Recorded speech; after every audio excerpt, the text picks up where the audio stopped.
नमस्कार, मैं विशाल, एक बार फिर से आप सभी का स्वागत है। तो कश्मीरी हिंदू प्रोटेस्ट कर रहे थे। प्रोटेस्ट क्यों कर रहे थे? क्योंकि सरकार ने उनसे प्रॉमिस किया और उस प्रॉमिस को पूरा नहीं किया। पूरे मामले की बात करें तो आपको पता है कि कश्मीर में टारगेट किलिंग हो रहा है। कश्मीर ही क्यों, पूरे देश में हो रहा है।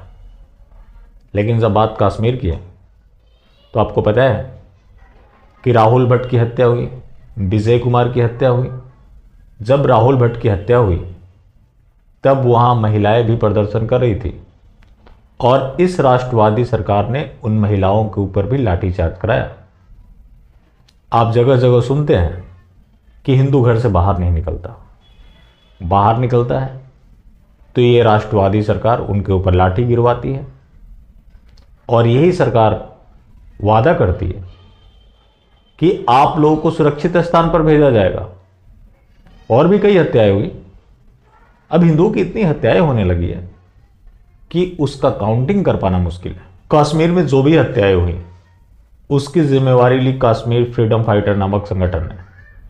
लेकिन भारतीय जनता पार्टी के हर नेता से सुने, चाहे इनके प्रदेश अध्यक्ष रविंद्र रैना हो, राजनाथ सिंह हो, रविशंकर प्रसाद हो, सब लोग यही बताते रहे कि घाटी में अमन है, शांति है, जिससे पाकिस्तान बौखलाया हुआ है और पाकिस्तान ऐसी करतूत कर रहा है। तो ये लोग पूरी तरह से डिनायल मोड में है और ये हाइट ऑफ अपीजमेंट है, जिसकी वजह से ये लोग सच बोल भी नहीं पा रहे। प्रॉब्लम कश्मीर में है लेकिन इशारा पाकिस्तान की तरफ हो रहा है। जहां प्रॉब्लम है वहीं समाधान निकलेगा, लेकिन सरकार उस प्रॉब्लम को एड्रेस भी नहीं करना चाहती। जाहिर सी बात है कि चोर कोई और है और बताया किसी और को जा रहा है, तो ये सरकार नहीं चाहती कि उनके ऊपर नकेल कसा जाए। तो आज इनके तृप्तिकरण की राजनीति ने इस स्थिति में लाकर इनको खड़ा कर दिया कि जो संगठन खुलेआम दावा कर रहा है, जिम्मेवारी ले रहा है कि हां हमने ऐसा किया है क्योंकि वो हिंदू है, कोई बाहरी था, हिंदू था इसलिए भी मारा गया। लेकिन सरकार उस संगठन का नाम लेने के बजाय पाकिस्तान का नाम लेती है और यह सरकार चाहती है कि हिंदुओं के साथ ऐसा हो ताकि उसके नाम पर वोट मांगा जा सके। तो इस राष्ट्रवादी सरकार ने घोषणा तो कर दिया, लेकिन आपको पता है कि ये घोषणा वीर है। घोषणा करके ही तो ये लोग राजनीति कर रहे हैं। आगे मैं बात करूंगा जो कि महंगाई पर है। कुछ लोगों को समस्या होगी, लेकिन ये समस्या होना चाहिए और सरकार का जो भी फ्रॉड है वो सामने लाया जाएगा और डंके की चोट पर लाया जाएगा। कोई साथ है तो उसके साथ या तो उसके बिना। तो ये जो कश्मीर का मामला है, वहां के जो कश्मीरी हिंदू हैं जिन्हें चुन चुन कर मारा जा रहा है, वो लोग प्रदर्शन कर रहे थे कि उन्हें सुरक्षित स्थान पर ट्रांसफर कर दिया जाए।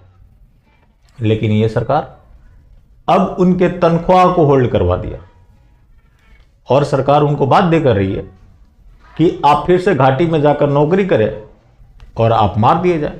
और आपको पता ही है कि अगर कोई हिंदू मरता है तो भारतीय जनता पार्टी के लिए फायदे का सौदा होता है। ये चाहती है कि वो लोग वहां चले जाएं, मारे जाएं, उनके नाम पर वोट मांगा जाए। अब वो लोग जाने को तैयार नहीं है, प्रदर्शन कर रहे हैं, तो उनकी सैलरी होल्ड कर दी गई। कई रिपोर्ट सामने है, वो देख सकते हैं।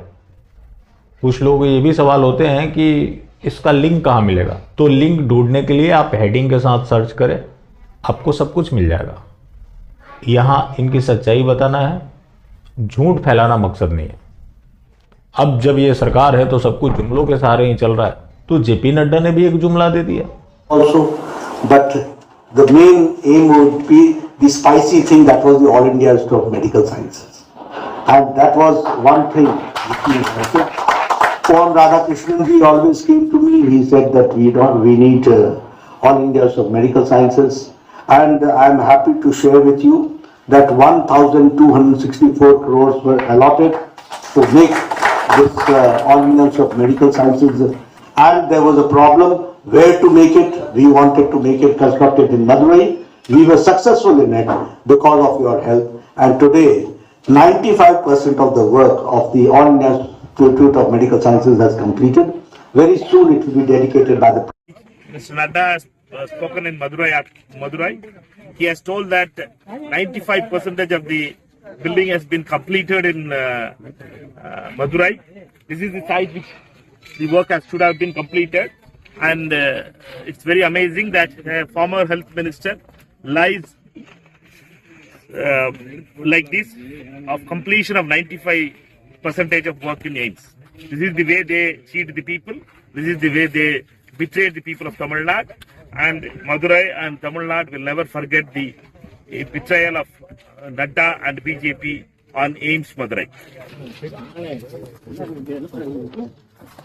कि एम्स मदुरई 95% कंप्लीट हो गया, ये रहा आपके सामने पूरी सच्चाई।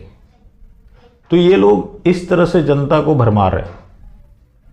बात रुपए की है जिसकी हालत खस्ता होती जा रही है।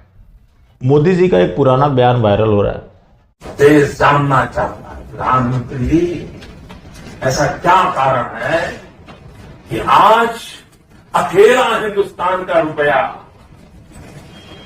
डॉलर के मुकाबले गिरता ही चला गया और क्यों चला गया? और मैंने साफ मान ली, ये सिर्फ आर्थिक कारणों से नहीं हुआ है, ये आपकी भ्रष्ट राजनीति जो चली है दिल्ली से, उसका हिस्से में बहुत गंभीरता से आरोप लगाना।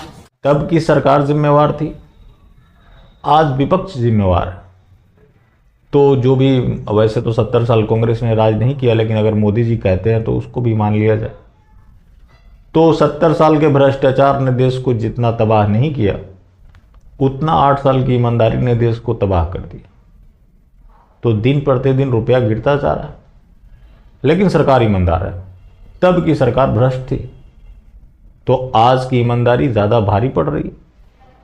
और मोदी जी का जो पुराना बयान है, ऐसे नहीं होता, नहीं तो मैं शासन में बैठा हूं, मुझे मालूम है इस प्रकार से रुपया इतनी तेजी से गिर नहीं सकता। अरे नेपाल का रुपया नहीं गिरता है, बांग्लादेश की करेंसी नहीं गिरती है, पाकिस्तान की करेंसी नहीं गिरती, श्रीलंका की करेंसी नहीं गिरती। क्या कारण है हिंदुस्तान का रुपया पतला होता जा रहा है?